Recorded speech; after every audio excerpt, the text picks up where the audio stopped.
I don't want to add to the already bloated amount of bookkeeping that D&D combat often entails, but it feels like there are a bunch of lessons that we take with us in regular D&D, in non-combat D&D, that we kind of forget about when we enter combat. I think that is also the case for a lot of tabletop games. When we enter combat and we need to start thinking about combat mechanics and tactics and things, we kind of forget about all of the storytelling, making things interesting, giving things flavor lessons that we've learned.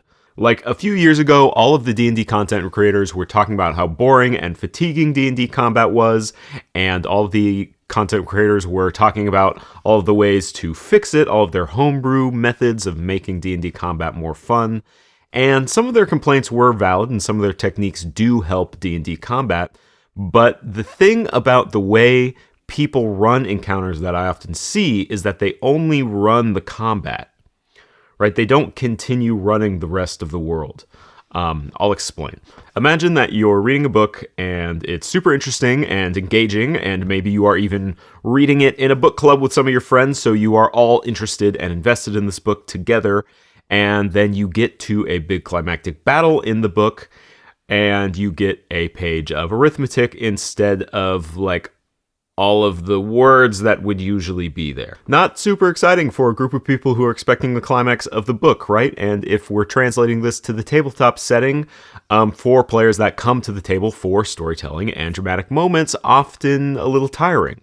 You know, we get so caught up in the bookkeeping that we forget about the flavor of the world, the literary techniques that we have, developed in our writing toolboxes. The literature itself, right? If D&D is literature, I think it is. If plays can be literature, D&D can probably be literature. So we're going to say that it is, but, we forget about, like, dialogue.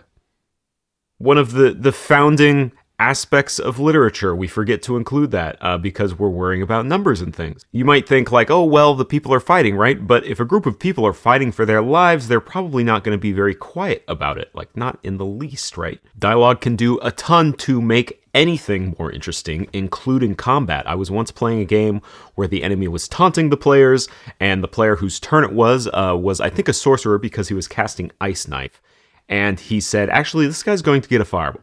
That's dialogue, affecting gameplay. That's making the players more passionate about what is happening at the table because they're more involved in... Is taunting story? It could be, right? But there's other things that you can do with dialogue, right? You can taunt, but you can also let plot points slip. Who they might be working for, right? Whatever bad guy they're facing. They can give clues on how to defeat them. The enemy can give clues on how to defeat themselves with their dialogue, or how they intend to defeat the players. I once ran a game where the players were fighting an undead king, and in his chambers there were these many pillars, and when he would use his attack, one of the pillars would crumble, and at one point he says, "You will become part of this tomb with me," right? And so the players are like, oh, this is kind of worrying if the roof is crumbling and the guy crumbling said roof is saying that we are going to be buried here with him. Just adding that little bit of dialogue, and I mean, yeah, part of that's a gameplay mechanic, but people weren't really thinking about it until I mentioned, had the undead king say something. Had him say, hey, I'm crumbling these pillars because I intend to bury you in my tomb with me. And then they're thinking like, oh no, this is actually... we are in much more danger than we thought we were before. I think a lot of us want our characters to act realistically to who they are. I think that's one of the main tenets of writing, right? And I think that extends to combat. That extends to the dialogue during combat, but then that also extends to just what they do and how they fight and if they run. A lot of D&D combat encounters end up being to the death because it's this game, right? And we feel like we need to clear the board.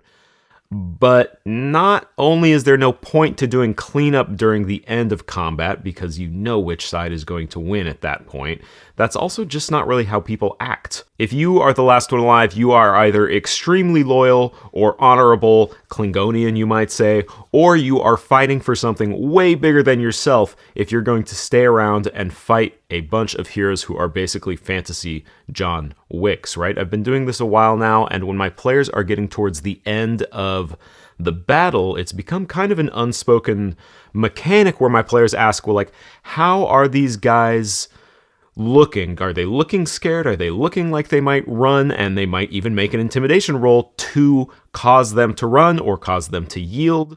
Or they might just see the fires of passion burning in their orc eyes and know that, no, these guys are not going to yield, and this fight could turn worse for us. And this extends to monsters, right? Wild animals with no access to healthcare are much less likely to stay around for a mortal blow if they realize that they can't eat what they're fighting. And the heroes are much tougher than they thought. And I'm not saying, oh, make sure you always end combat early because combat's boring anyways, because that's not the point of what I'm saying, and then also what's the point of combat? I'm saying things should act realistically. They should protect their own lives. They should bargain. They should slip away and attack the heroes during their next rest, because after the first time that happens, the players are not going to let it happen again, and it's going to make retreats a new challenge. I think the tactics of combat almost extend outside combat and can be worked into the story to make things more exciting. And speaking of new challenges, I think part of what makes a good combat scene in a book or a movie or your niece's play is that the story is still developing during the fight. If you're watching a movie and it is just action, I mean, that's fun for like an action movie, but oftentimes the drama becomes removed at a point because nothing is happening with the story. But combat gives us a lot of room to do things with the story, because when you get up close and personal like that, things are going to get revealed, new information is going to be brought to light, the players are going to get a close look at that symbol on the knight's helmet, and they're going to realize that it's a symbol of Lolth on human knights' helmets. There's often a lot of information that we plan to give out after combat in journals or letters, or right before combat in journals and letters, and it makes combat more fun when we give that information out during the fight. The things that you had planned to be in those journals or letters, or secret drawers, right, can be revealed to players because the enemies probably believe they're going to win, so why wouldn't they be saying the prayers to whatever dark god they're worshipping, right? This is all stuff that we do all the time. This is kind of what I talk about on this channel, is finding literary tools to use in Dungeons and Dragons, but it's stuff that we forget about when we need to do math and deal with gameplay mechanics. The biggest lesson here is to just remember to use your literary tools. If you're watching this video, it probably means you're a dungeon master, which means you are essentially a writer, which probably means you have a developed sense of story, and so you have some tools at least in your storytelling bag of storytelling tools. That was probably self-explanatory. But just remember to use them in combat. See how your players react, see if it makes things more fun. I think that it will. I think you will have fun doing it. And if it doesn't make things more fun, if you mess up completely and the players are saying, why are these guys talking so much? Well, they're still getting to fight monsters and bad guys, so it'll probably still be at least a little fun. I was a guest dungeon master for a friend a while back, and we ran a boss encounter that lasted potentially 4 hours, maybe 5. It spanned 2 nights. A lot of stuff was happening. It was the culmination of years of hard work on his part and probably weeks of medium work on my part.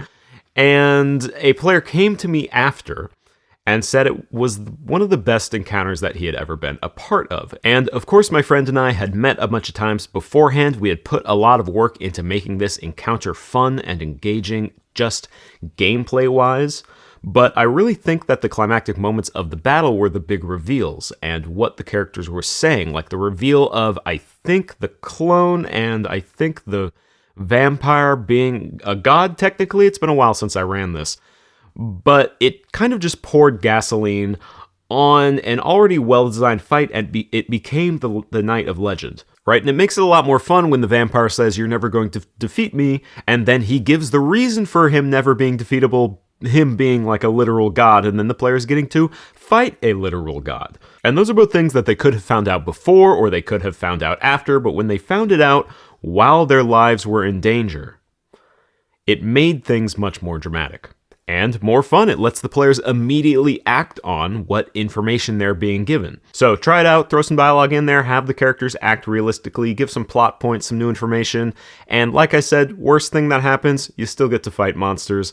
I usually don't talk about gameplay mechanics on this channel, but I thought I would dedicate a little bit of this video to gameplay mechanics because we are talking about combat. I feel like I'd be a little remiss if I didn't at least mention some things that I do to make combat more interesting gameplay-wise. A lot of it for me is just doing those things of making characters act realistically, you know, adding some dialogue, adding in some big reveals during combat. But I also do these things to make sure that my game is running smoothly, that my combat is running smoothly, and the players feel like they are playing a game and not waiting to play a game. Not waiting is probably the biggest part of making combat fun for me. And so the first thing that I do to make sure people aren't waiting is I just let them know when their turns are coming up. If it's player one turn, if it's player one's turn and player two is about to have a turn, I will let player two know that their turn is about to come up so that they get to prepare a little bit during player one's turn, so when it's their turn, they can immediately take their turn. Right, so now they are engaged a little bit during player one's turn, they get to play a little bit during player one's turn, prepare a little bit, and it's reminding everyone else at the table that they can also be preparing. And then the other thing I do is I just make sure my players aren't waiting, right? I'm not going to stun them, I'm not going to daze them, I'm not going to make enemies invisible so that they have to set triggers that hopefully one of us remembers so that they can take their turn. If they're barely far away, they're close enough, right? I want them to be playing, not waiting. I think that's one of my big philosophies in combat. So anything I can do to make that happen, I do. I also break my monsters constantly. I have a pretty robust knowledge of monster stats and abilities and like what sort of things monsters can do. So when my players are fighting monsters, I pretty much just do whatever I think makes sense. My direwolves, when they are attacking the players, they're going to grab that player by the leg and they're going to fling him into the forest, and that player is probably going to be a cleric because the direwolves are intelligent in my world, right? So they're going to fling the cleric and the knight to the side, and then they're going to go attack the mage, right? Players in my game are always being picked up and possibly eaten, possibly thrown at other players. I like to think of ways to move them around the battlefield, whether that be throwing them or using AoE spells or objectives. Just ways to kind of break up things from being a static slugfest.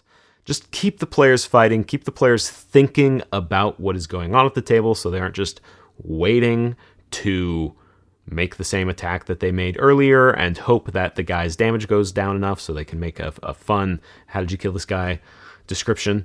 Kind of something that is also related to waiting, and if I throw them, they might even just land on their feet because I want them to get back into the battle. I don't want them to walk 15 feet and then have to pull out a hand axe or something.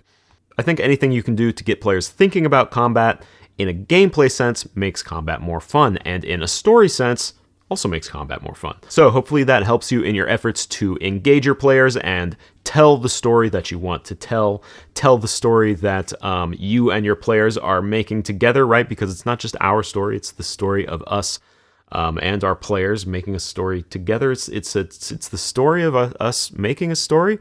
It kind of is. It's the friends you make along the way.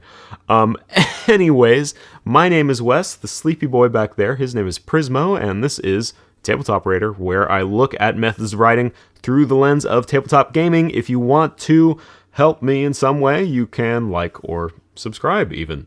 Thank you so much for watching. I will see you next time.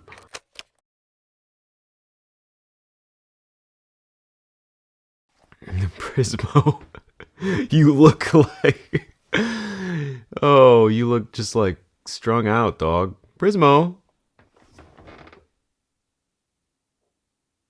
You look sick. You look like you got a tummy ache. A tummy ache, dog.